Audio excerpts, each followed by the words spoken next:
네, 안녕하세요. 저는 홍성 YMCA 정재훈 사무총장이고요. 안녕하세요. 해전대학교 백진숙입니다. 너무 그래? 아니, 이렇게 그래, 교수님하고서 이제 전공 정도는 말씀해 주셔야 되지 않을까. 네, 네. 저는 신문방송학을 전공했습니다. 그러니까 커뮤니케이션을 전공했다고 할 수 있고요. 그리고 이제 홍보 회사에서 한 20년 정도 근무를 하면서 공부를 다시 이렇게 박사까지 해서 지금 학업하고 그 실무를 같이 겸하다가 최근에 한 2년 반 정도 됐는데요. 홍성으로 이사 와서는 이제 그 강의에만 전념을 하고 있고 집필 활동을 하고 있습니다.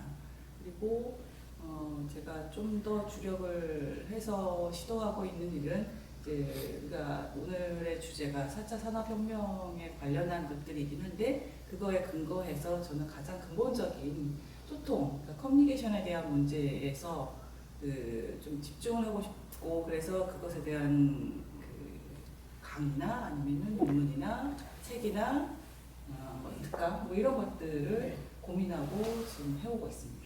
그래서 이제 4차 혁명에 대해서 말씀해 주셨는데 네. 4차 혁명이라고 하는 사람들이 되게 이렇게 뚱그름 잡는 그런 네. 되게 모호한 개념으로 좀 다가오실 것 같은데 네. 어떤 건지 좀 말씀을 좀. 네. 우리가 4차 산업혁명은 기존에 우리가 공부할 때 많이 배웠던 1차 산업혁명, 3차 산업혁명까지 이르기까지의 어떤 기술적인 발전이 주였다면 사실은 4차 산업혁명에 우리가 일반적으로 알고 있는 기술의 발전 물론 중요하죠. 근데 가장 근본적인 문제들을 짚어보고자 하는 것에 저는 매우 방점이 있다고 생각합니다. 말씀드렸던 것처럼 앞부분에 그 소통이라고 했는데 인간이 가장 근본적으로 원하는 욕구를 발견하는 것 그리고 그 욕구를 표현하는 방법 이 표현하는 과정에서 타인이 갖고 있는 능력이나 재능이나 욕구나 이런 것들을 가감없이 받아들이 이게 우리가 이게 좀 어려운 말로 표현하면 융합이라고 하는 과정인데요.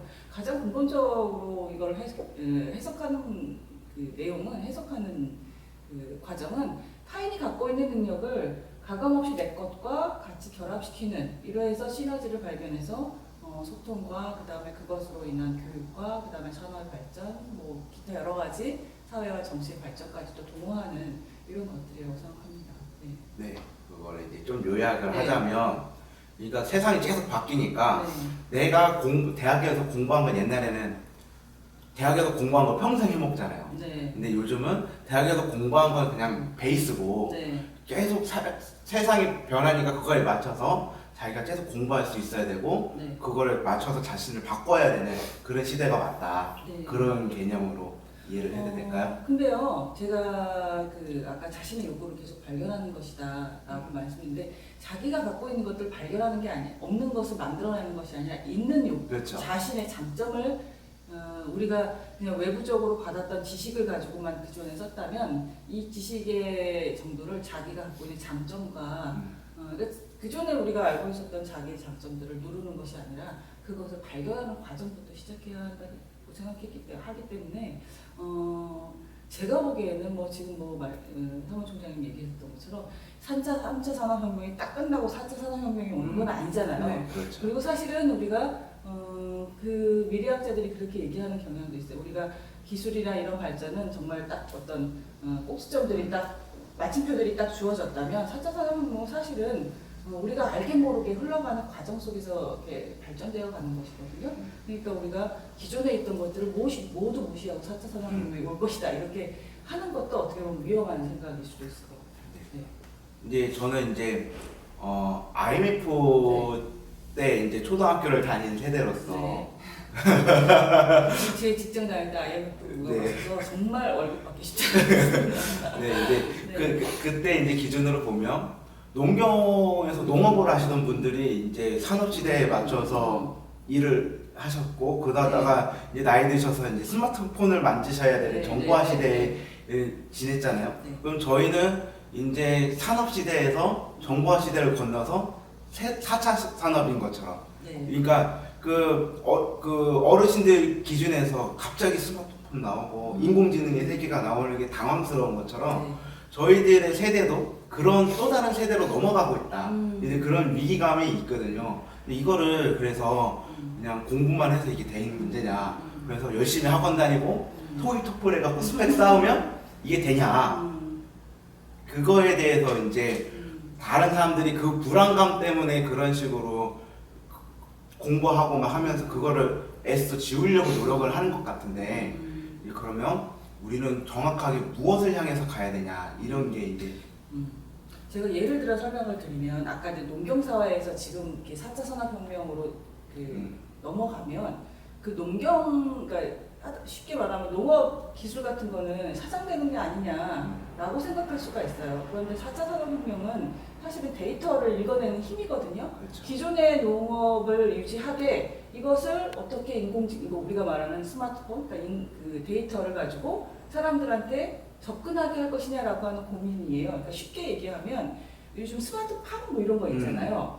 그러니까 농업에서 뭐 요즘에는 건강이나 뭐 웰빙 같은 것들이 하나의 화두니까 좀 뭐 친환경 이런 농업을 한다고 하면 그것을 전에는 그냥 어떤 유통의 과정을 거쳐 사람들한테 전달했다면 요즘은 스마트폰 같은 거, 그러니까 인공지능 시스템들을 이용해서 어떤 고객을 확보하는 거, 그 다음에 그 사람한테 필요한 것들을 내가 계획해서 주는 거, 이런 것들이 다 연계가 되는 과정이 4차 산업혁명이라고 생각하셔야 될 것 같아요. 그러니까 우리가 기존의 농업을 하되 다른 사람이 가지고 있는 기술, 예를 들면 이거를 스마트팜으로 해서 어떻게 운영할 것인가라고 하는 교육은 받으셔야 되겠죠.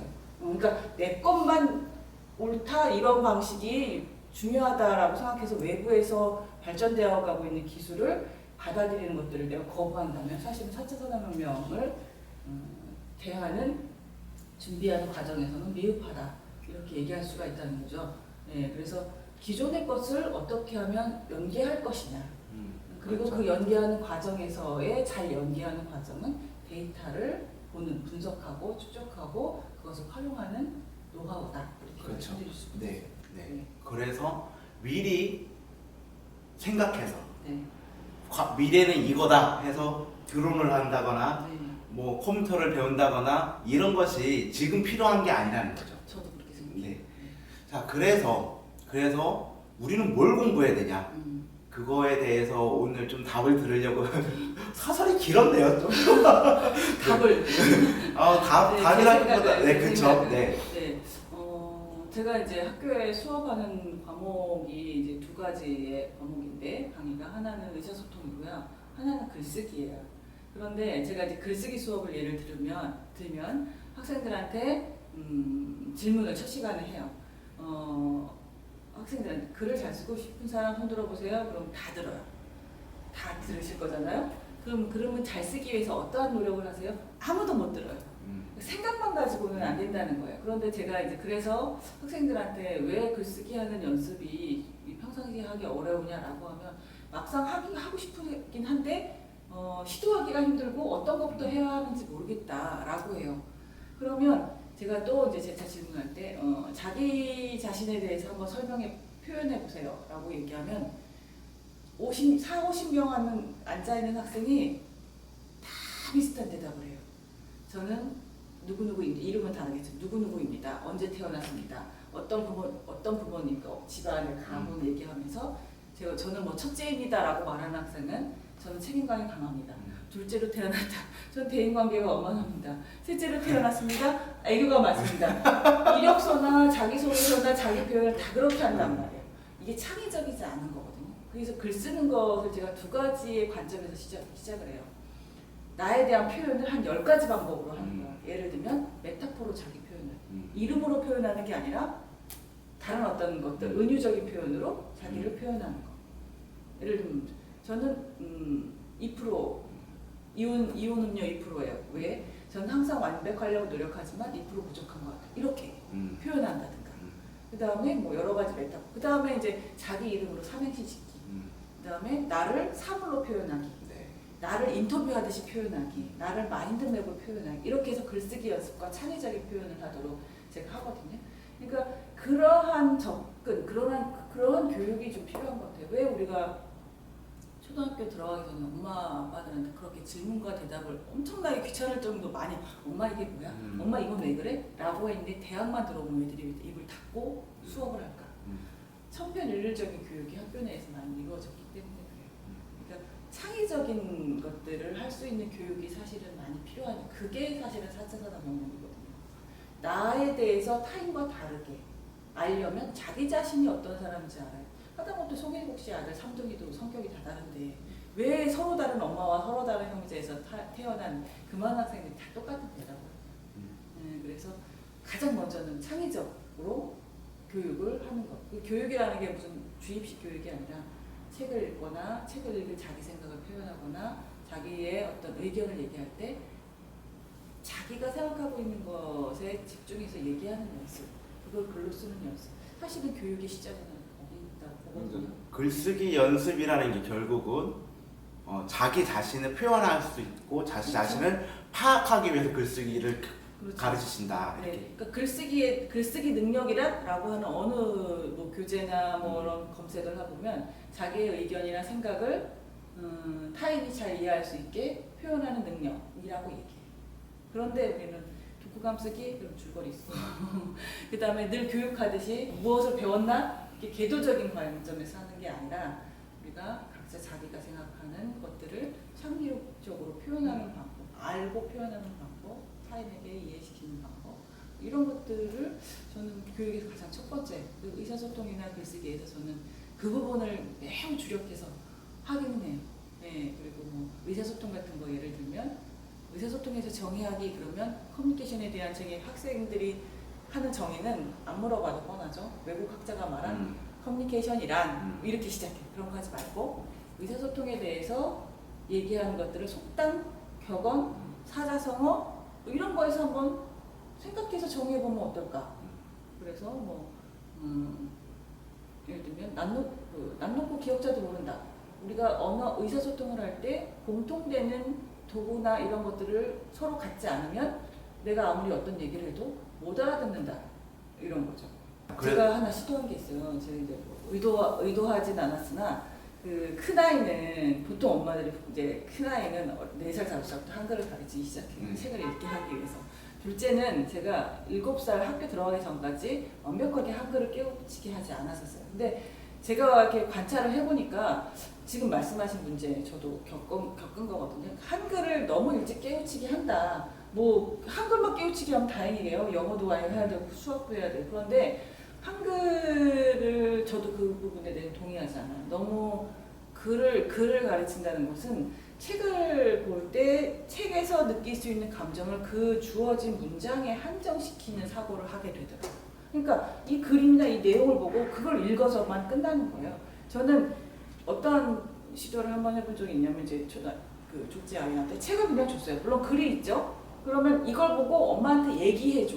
그러니까 제가 읽어주는 것도 있지만 네가 한번 얘기해줘. 그러면 우리가 보기엔 10줄밖에 안 되는 동화책의 내용이지만 아이는 그 그림이나 이런 것들을 보고 본인이 스토리텔링을 해서 20-30줄을 얘기를 해요. 그게 더 좋은 거예요. 네. 그래서 언어의 구조나 사고, 특히 창의적인 것들은 너무나 일찍 가르치면 그 언어가 주어진 단어 한글에 그 세계만 갖게 되더라고요. 여기에서는 이 생각만 해야 되는구나, 여기에서는 이 상황만 받아들여야 되는구나, 이런 것들을 제가 한번 관찰을 해서 그냥 그런 거 무시하고 얘기하면 돼요. 나중에 글 쓰는 거는, 한글 배우는 거는 4살 때, 5살 때 한 달 걸려 가르친 거 한 7살 되면 4, 5일이면 금방 깨우쳐요. 미리 가르친다는 건 그만큼 시간이 길게 걸리는 거예요. 뭐하러? 이를테면 선행학습의 그렇죠. 정패죠. 네네. 이후에 초등학교 가면 그거 하루는 다 배울 수도 있어요. 근데 미리 굉장히 많은 시간을 걸리는데 그게 중요한 게 아니라 창의적인 사고를 하고 말로 표현하는 게 중요해요. 그 왜 우리 초등학교 때부터 영어 배워갖고 고등학교까지 수능을 쳤는데 말 한마디 못하잖아요. 그러다가 다 나이 먹고 취직하려고 토익 학원 가고 스피킹 학원 2달 딱 끊으면 말풀이 탁 트여요. 2달이면 되는 걸 혹은 6개월이면 되는 걸 13년 동안 고통받는단 말이에요. 16년 동안. 이게 뭔가. 그래서 그냥 배우면 때가 있으니. 네. 그러니까 자기가 자기를 표현할 수 있는 능력만 잘 갖고 데이터를 분석할 수 있는 독해력만 있다면 네. 뭘 해 먹어도 굶어 죽진 않는다. 그렇죠. 네. 그런 것도 있고 아까 이제 한글이 쉽다라고 하는 문제들 두 번째. 쉬워서 너무 막 쓰더라고요. 우리가 영어 공부할 때는 그렇잖아요. 단어 하나 철자 틀리거나 아니면 뭐 과거 완료, 뭐 수동태 뭐 이런 거 잘못 쓰면 다 일일이 지적해요. 근데 한글은 우리가 말을 어순을 바꾸고 뭐 단어를 틀려도 우리가 그냥 쉽게 안다라고 하는 이유만으로 그거를 좀 이렇게 그냥 간과하고 지나가는 것도 있거든요. 제가 아까 이제 첫 번째 그 글쓰기 수업의 첫 번째는 그런 걸 가르친다. 두 번째 쉽게 말하면 제가 밑밥 깔기 뭐 이렇게 얘기하는데 체력을 운동을 잘하려면 근육을 키우는 것처럼 맞춤법, 띄어쓰기, 외국어 외래어 잘 쓰기, 그다음에 뭐였더라? 그다음에 사소하게 글쓰기 하는 거, 뭐 그런 것들을 제가 해요. 글쓰기 할 때 가장 한글도 한글 얘기잖아요. 가장 기본적인 근육을 갖게 하는 힘. 그래서 잘 막 배우는 게 아니라 함부로 배우는 게 아니라 정확하게 배우는 한글 연습이 좀 필요해요. 자, 지금 이렇게 교수님이랑 긴 시간 얘기한 것 같죠? 근데 자, 이 얘기가 좀 구체적으로 알고 싶으시면 저희가 이제 9월달, 10월달 사이에 저희 교수님께서 오픈 강의를 또 해주십니다. 그 강의는 이제 저희가 페이스북이랑 이제 SNS 그 포스터를 통해서 같이 알려드릴 계획이 있고요. 그리고 유튜브에도 이제 저희가 안내를 해드리겠습니다. 그래서 와서 우리 아이 어떻게 하면 좋아요? 가 아니라 시대가 이렇게 변하고 있구나. 그래서 내가 조급할 필요가 없다. 그래서 쓸데없이 아이를 괴롭히지 않고 쓸데없이 돈 쓸 필요 없다. 아이랑 같이 재밌게 사시면 된다. 이런 확신을 갖는 그런 강의를 좀 만날 수 있으니까요. 한 번 더 기대를 해주시고, 자, 여기서 인사를 할까요? 아니면 한마디 하실래요? 네네. 마지막으로 제가 이제 두 가지만 말씀을 드리면 어떤 분의 말씀을 빌어서 드리겠습니다. 사람은 누구나 자기만의 수레가 있다. 부모님, 아이의 수레에 올라타지 마십시오. 각자 힘들면 힘든 대로 그 다음에 누군가의 도움을 필요로 하면 그 도움을 받아서 잘 끌고 갈 겁니다. 괜히 올라타서 무겁게 하지 마시고요. 격려 많이 해주시면 충분히 누구나 할 수 있는 역량을 가지고 태어난다고 합니다. 그리고 최소한 이것에 대해서 걱정하고 이 내용들을 볼 수 있을 정도의 부모님이면 그 아이들은 충분히 그럴 수 있는 역량이 있다고 생각합니다. 그 다음에 이제 앞부분에 말씀드렸던 여러 가지 것들을 정리하는 차원에서 말씀드리면 자기 자신의 욕구에 주시하는 능력, 그 다음에 주시하는 그 관점들 이런 것들을 모두 통틀어서 우리가 셀프 리더십이라고 말을 하는데요. 우리가 어느 조직이든 어느 집단에 가면 남을 이끌려고 하는 리더십을 갖는 데만 매우 치중을 합니다. 그런데 지금 말씀드렸던 소통의 문제, 그 다음에 자기의 욕구에 관심을 갖고 들여다보는 여러 가지 문제들은 스스로의 것들을 자꾸 밖으로 끌어내려는 스스로에 대한 리더십, 셀프 리더십이 제가 보기에는 이제 4차 산업혁명에서의 말씀하시는 여러 학자들의 내용들을 좀 봐도 그러한 것들이 가장 주목받고 그러한 방향으로 가야 하는 교육이 필요하다 이런 얘기를 하시고 계시고, 그리고 제가 앞으로 이전에도 해왔고 앞으로도 해야 할 교육의 모든 내용들은 셀프 리더십에 제가 집중하고 있습니다. 그래서 관심 있으시면 그 부분을 혼자 해결하려고 하지 마시고, 물론 저도 정답을 드릴 수는 없지만 같이 토론과 논의를 통해서 해결하는 기회를 가지셨으면 좋겠습니다. 감사합니다. 지금까지 정재영 사무총장이었고요. 저는 백진숙이었습니다. 그러니까 많이 잘라주세요. 왜 이렇게 말이 길어지지?